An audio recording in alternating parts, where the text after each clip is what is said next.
What's up, guys? Chris MTW Media here, where we get you more leads, we get you more brand exposure through social media so we can 10x your business. So today we're going to be talking about something more entrepreneur.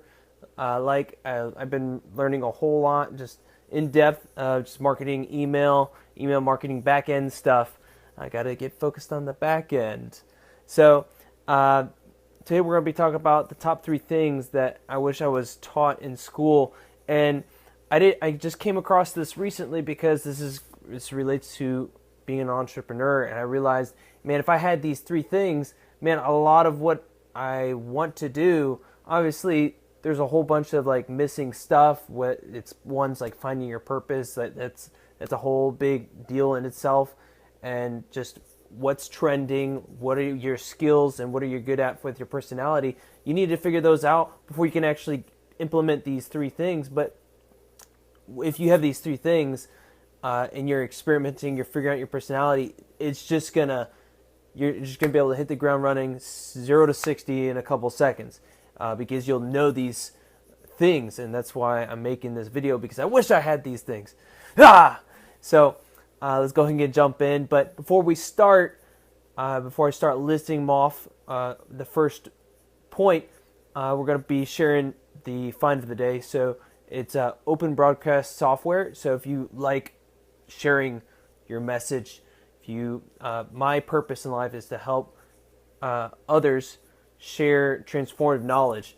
So I'm trying to help give you tools to do that. So this thing called Open Broadcast Software Studio, where it allows you to dish it out to different channels and be able to customize it. It's really cool. Go ahead and check it out. So now back to what we were talking about before. What are the top 3 things that I wish I was taught as a child in school, or just anything? And if you have a passion about something, this is really useful. If you're trying to lead people, this is very useful. So number 1 is credibility hacking, and that's what I'm going to be talking about today. And I'll leave 2 and 3 as kind of for next video. But for today, we're going to be talking about credibility hacking and why that's so important.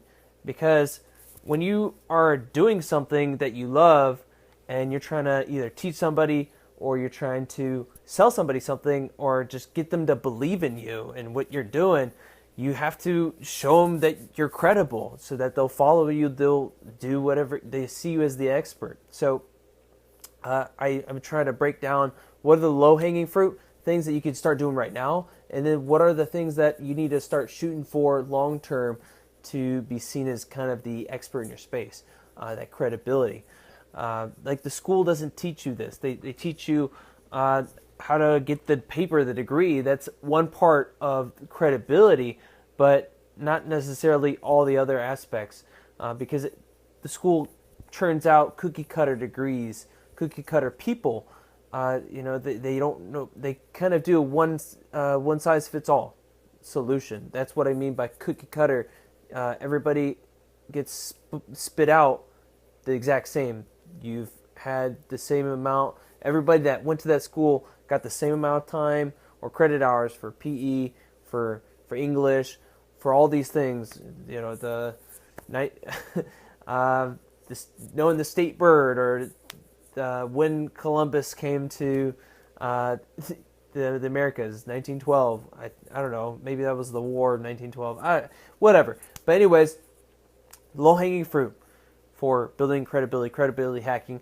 1 is making lead magnets to be able to give people quick results, for them to see quick results, little victories. So a great example of this is when you go to a car dealership and they take you to a test drive. Well, you get to experience, you get a little bit of the taste of these results that you desire when you test drive the car. Maybe the results you desire are maybe the people looking at you, the status.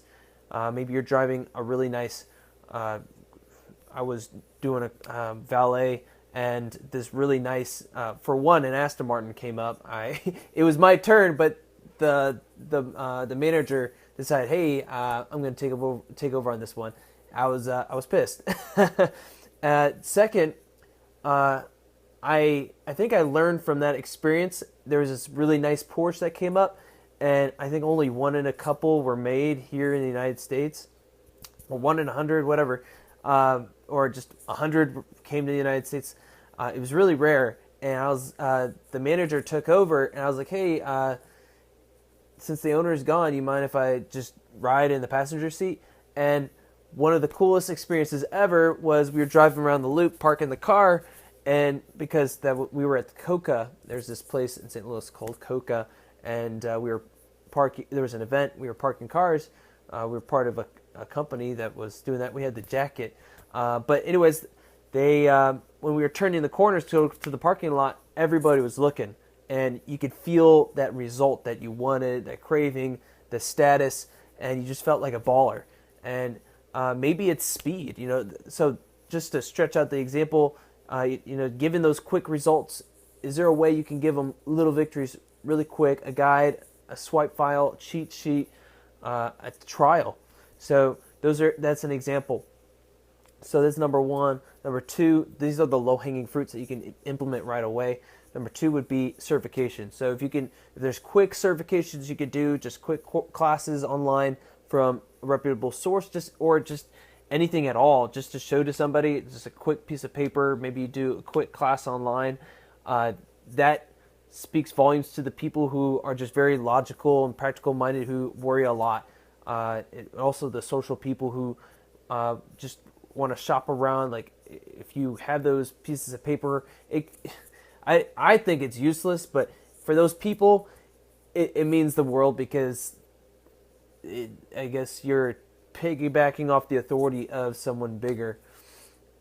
Next would be demonstrating results. I think this is the nuts and bolts of the credibility hacking. If you can't demonstrate results, then it's going to be tough for you. These could be video testimonials, videos of maybe their results. So this hair salon, I know they do pictures of before and after. That's kind of like demonstrating results. Graphs or testimonies before and after. There you go. And video testimonials from them who've uploaded it to YouTube from their channel is very powerful, especially if they give a lot of context of who they are. Like, my name is John Doe. I'm the CEO, or I work at Company X, and I found Chris through a friend, and I started to learn a lot about him. This is what he did for me. These are the benefits that I got. I love working with him, and I recommend him to anyone who's looking for this kind of service or these kind of results. Boom. Case studies. Case studies are another thing. It doesn't even have to be your customers. I think that's one of the things that was kind of a light bulb moment. Even if they're not your customers, and you could just borrow case studies from different white paper research entities. So Marketing Sherpa is one for marketing and digital marketing. Another one would be Social Media Marketing, Social Media Examiner. They develop some white papers, and just maybe type in Google your industry case studies, or search your competitors for case studies, and you could be able to make articles or blogs out of those examples. So now we're gonna get into a little more advanced, like maybe if you already have content. This would require content which would be scientific language, using kind of scientific language to maybe speak over your customer a little bit, not a whole lot. You need your customer to be able to relate. Facts tell, stories sell. So you need to be able to at least communicate the main point, but at least make it advanced enough where they're like, oh, that's too much work. I'm not going to do that. I don't want to, because if it's easy for somebody to learn, then it's questionable if your service is actually valuable. Proprietary language. So this helps you prevent getting hit with the Google slap. This is what Todd Brown says. It's where you make it a proprietary name, like a name that only is identified with you. And you don't want to be selling the results. You want to be selling the method, and the method gives these results. So it kind of puts like a mask in front of the plain name Jane product. So, for instance, in Amazon or eBay, people title all their products that product the same. But if you give it this white label name, it's a differentiator. And if they find you and they type in the white label name, nothing else will come up because you're the only one with that white label name. If that makes sense as an example. And then next would be experience. So these are kind of outside of the low-hanging fruit. So scientific language, proprietary language, and experience. That takes time to build if you have been building those skills. I've been doing e-commerce, digital marketing for around 5-6 years now. So it's total time spent in practice. And then education-based marketing, so producing content, showing your audience and what they're trying to consume, that you're the authority. You're able to educate people, but not necessarily reveal what you do in your education. So that's kind of a little bit of the proprietary name. So examples would be the dirty little secrets of Industry X, or telling people what to look for, but not how to do it. That's another. So those are a couple examples. And then using story. You need to have a story to back up your credibility. Maybe it's a very polarized story, and it helps with facts tell, stories sell. So this helps more in the branding selling point. And then lastly are the hard, tough credibility kind of qualities or metrics to really reach. Or I think quality is the best one. Bullet points, whatever. So it's association and borrowed association. So I think this would come more from joining elite groups or being associated with. So if you're a realtor and you decide you don't want to be a solo realtor anymore, you decide you want to be with the Gary Keller real estate branch, or Remax, or for instance Gundaker, you get that borrowed association from that authority. If you're starting out, that's even more amazing. But obviously you want to be able to evolve past that association and make your own brand, and then be associated with all these high level things. Like for instance, an association that's widely said a lot, that's kind of almost secret societies, is the Illuminati. If you're associated with the Illuminati, whoa, you are a VIP. You're somebody that's like got connections that no one else does.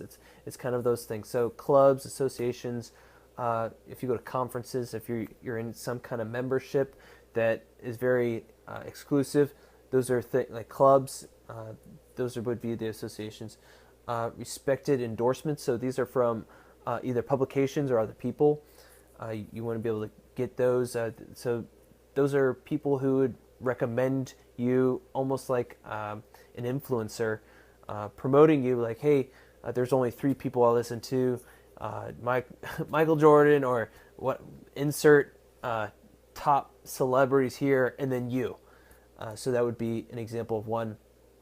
And then media prestigious publications that could go under respected endorsements, but you could also hack it. So media or press release, you could go either make friends with someone who does press release, or you could go pay someone and they'll kind of dish out your news, and then it'll try to see if a big name publication will pick it up. So that's one. And then developing a track record. So if you've developed a ton of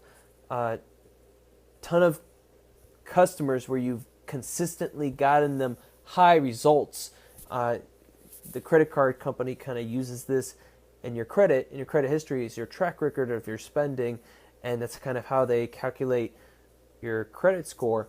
Well, the people kind of do the same thing, but with your track record of what is the average, and how often, how many clients do you have I guess, the recency frequency of the average of results you've gotten people. If it's high, then your track record is going to be amazing and you'll be seen as highly credible. So I hope you got a lot of this.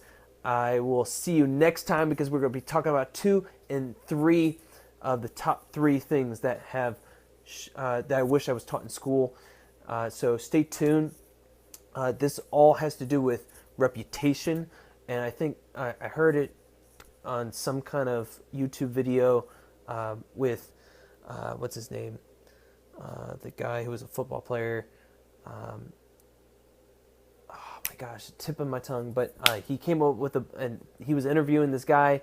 He worked for Harvard. He was a Harvard finance teacher, and he came up with a book, the Wisdom of Finance. And he said the number one thing you want to leverage is your oh my gosh, I'm getting like blanks on the end. I don't know why. You want to leverage your reputation. That's the number one thing you want to leverage. And I think that's 100% true. And it all starts with building your credibility. And when you start leveraging your knowledge and your network and your health and your character, all these things, and building your credibility equal your oh my gosh, I can't believe I'm like blanking out at the very end.